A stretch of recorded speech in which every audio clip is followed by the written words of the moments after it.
All right, hold on. First and foremost, welcome to another episode of Off the Record Podcast. We have one of the, I don't even know if I should subscribe, like, and share, man. We just know we have one of the we going up, man. mouths and also one of the most brilliant minds when it comes to, the black culture and, of course, inner city communities who's speaking up on popular platforms right now.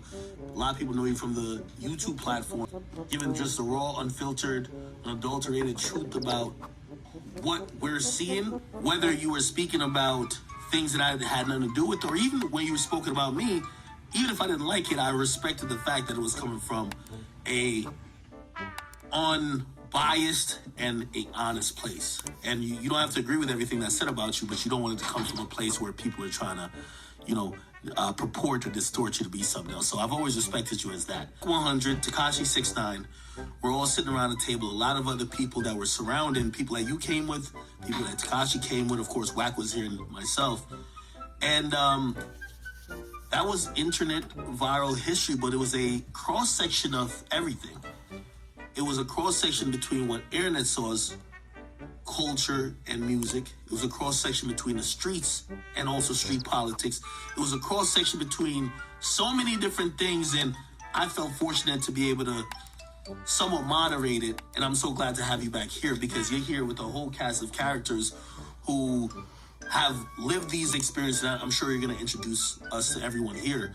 I do want to start off by saying and kind of asking you about when that infamous last interview that happened here, what did you take away from it? Because that was a hell of a day. And I know some of your homies here definitely could chime in. So, if y'all want to talk, just hop on the mic at all. Well, I know you're not talking on the mic. Grab that mic. You grab it.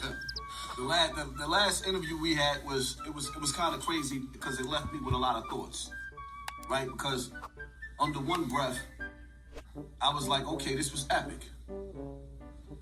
All I kept doing and saying, I was just admiring. I've never looked at a man's teeth the way that I looked at Wack 100 teeth. Because the nigga was smiling.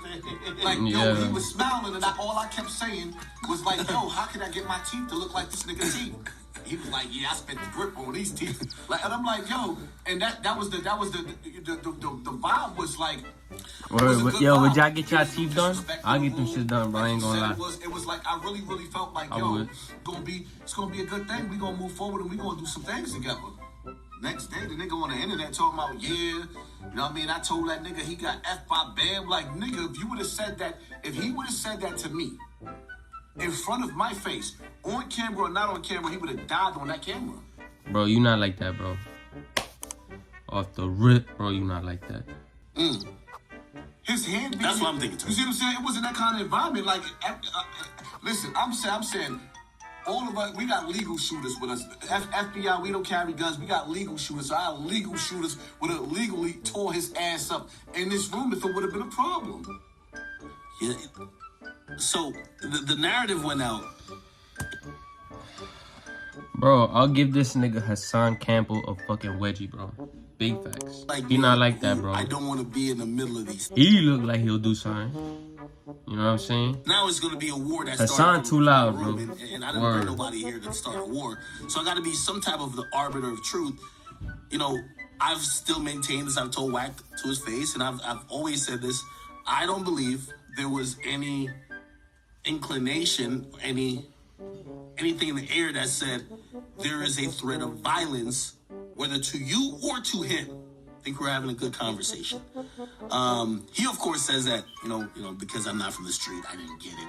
But I guess that's what Jay-Z say. Niggas will show you love. That's how they fool thugs. Before you know it, you lying in the pool of blood.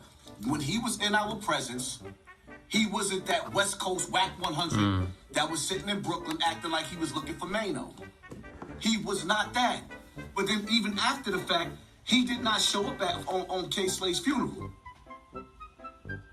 His right-hand man, you didn't show up at that funeral, son.